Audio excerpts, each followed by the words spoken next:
Thank you very much, Honorable Speaker, for this chance to contribute. Honorable Speaker, anytime there is a new bill, there must be a problem and there must be a solution you are trying to prescribe. I have read the entire bill, Honorable Speaker, word to word. And I've sat here listening to both the mover and the seconder, Honorable Speaker. Honorable Speaker, listening and reading the bill, one of the issues it is highlighting is about infrastructure. And you're talking here about roads, airports, and of course water and electrification or energy. But Honorable Speaker, it is important for us to know that reading the bill, all the things that you are purporting to want to do are already being done by Kenya. And all the other things in terms of revenue-raising measures that are being put forward, we also do, except one which I highlight, Honorable Speaker. Honorable Speaker, since independence, Kenya is a respected economy. When it comes to roads, Kenya is the number 3 best paved economy in Africa in terms of paved roads. Only second from South Africa and Nigeria, Honorable Speaker.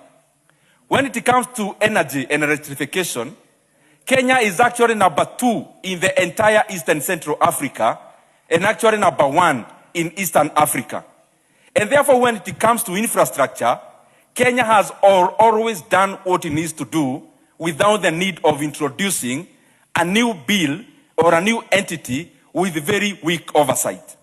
And therefore, Honorable Speaker, what is it that we are trying to cure or prescribe? Honorable Speaker, our economy is solid out of budget. I was sitting here listening to the contributors and especially the mover and the seconder.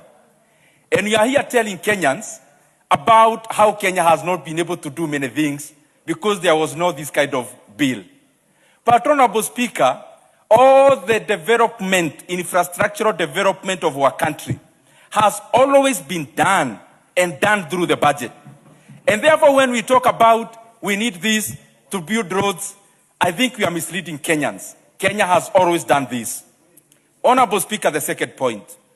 Everything in this bill is always and has always been done by Kenya, except one thing.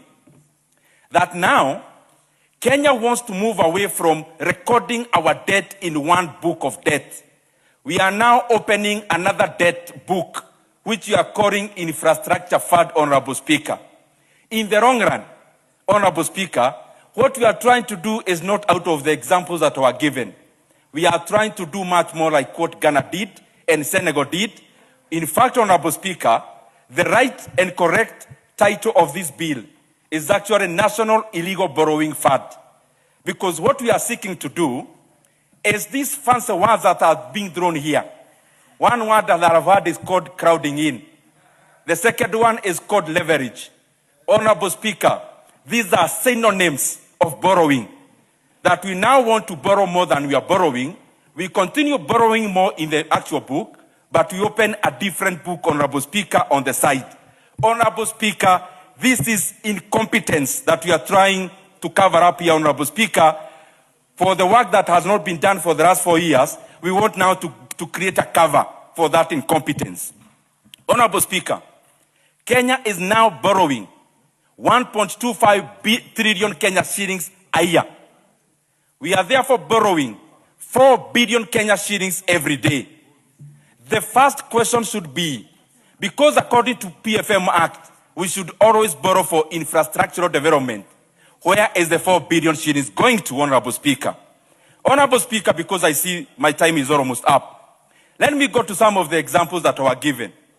And I was seated here waiting to hear something different from what I've read. What I have heard, Honorable Speaker, is actually, I don't think the mover, especially, understands this bill. Because the example number 1 I had is Future Fund from Australia. The second one is Mubadala from UAE, Honorable Speaker. And the third one is Temasek. Those 3 companies are investment companies, Honorable Speaker. They are not infrastructure funds. And that is why when you go to a company like Mubadala is the number 1 investor, for example. It has invested in companies like Tencent, like Alibaba, and the rest. Honorable Speaker, this is very far. It is the other polar of Mubadala, Temasek, and Future Fund.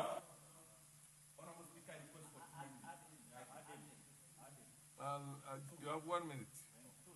1 minute. 1 minute. Honorable Speaker, what I'm just trying to say is that the examples we are floating around here is totally misleading. Whereas Mubadala and Future Fund and Temasek of Singapore, their work is to invest and actually get returns for the country. This other fund, what is purporting to do is to raise funds through this parliament, to raise funds through privatization, but not to invest, Honorable Speaker. It is to leverage, crowding, which are actually synonyms of borrowing, Honorable Speaker. Now we want to give somebody a pass and a throughway to borrow 5 trillion Kenya shillings, Honorable Speaker, and determine how it is spent. Our 4 trillion budget is oversighted by this budget, by this parliament. 400 billion Kenya shillings in equitable share is oversighted by the National Assembly, by Senate, by 47 county assemblies, and here we are debating on how to hand over 5 trillion Kenya shillings into an individual, Honorable Speaker. You cannot be patriotic and support this kind of reckless experimentation, Honorable Speaker.